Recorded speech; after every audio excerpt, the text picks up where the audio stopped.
ಉತ್ಸಾಹಿ ನೌಕರರ ವೇದಿಕೆ ಸಿಂದಿಹಟ್ಟಿ ಇವರಿಂದ ಪ್ರತಿಭಾ ಪುರಸ್ಕಾರ.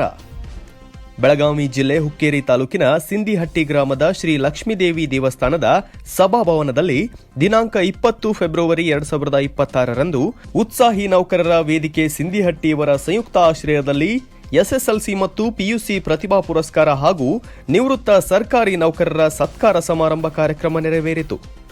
ಈ ಶುಭ ಸಂಭ್ರಮದಲ್ಲಿ ದಿವ್ಯ ಸಾನ್ನಿಧ್ಯ ಶ್ರೀ ಮಲ್ಲಯ್ಯ ಸ್ವಾಮಿಗಳು, ಶಿವಾನಂದ ಮಠ ಗೋಡಗೇರಿ, ಮುಖ್ಯ ಅತಿಥಿಗಳು ಗಂಗಾಧರ್ ಗವತಿ, ಹಿರಿಯ ನ್ಯಾಯವಾದಿಗಳು Karuna Shetty, A C Patil, A I Kotiwale, S M Shirur, N N Kulkarni ಮತ್ತು ಅಧ್ಯಕ್ಷರು ರಾಮಪ್ಪ ಸ ಹುಡೇದ್, ಉತ್ಸಾಹಿ ನೌಕರರ ವೇದಿಕೆ ಉಪಾಧ್ಯಕ್ಷರು ಶ್ರೀ ಬಾಳೇಶ್ ಹರಿಜನ್, ಕಾರ್ಯದರ್ಶಿ ಶ್ರೀ ಸಿಎ ಕಂಕನವಾಡಿ ಹಾಗೂ ಸರ್ವ ಸದಸ್ಯರು, ಉತ್ಸಾಹಿ ನೌಕರರ ವೇದಿಕೆ ಸಿಂದಿಹಟ್ಟಿ ಹಾಗೂ ಅಕ್ಕನ ಬಳಗದ ಶರಣ ಶರಣೀಯರು, ಗ್ರಾಮದ ಹಿರಿಯರು, ಇನ್ನೂ ಹಲವಾರು ಗಣ್ಯರು ಉಪಸ್ಥಿತರಿದ್ದರು.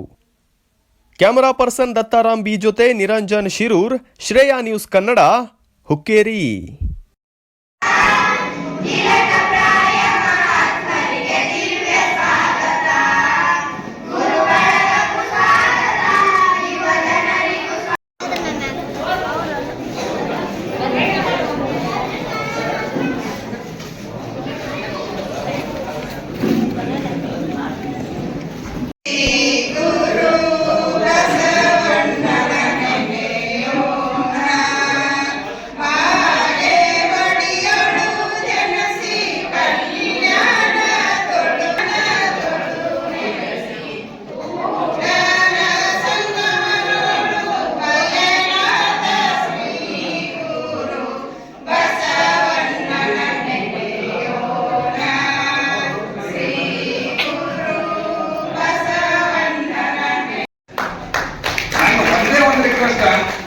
ಭಾರತ ದೇಶದ ಈಗ ಭಾರತ ದೇಶ ಏನು ಅನ್ನೋದು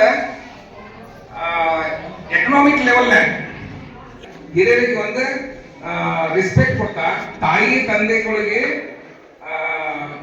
ಒಂದು ಮಾನ್ಯತೆ ಕೊಡ್ತಾ, ಅವರ ವಿಚಾರ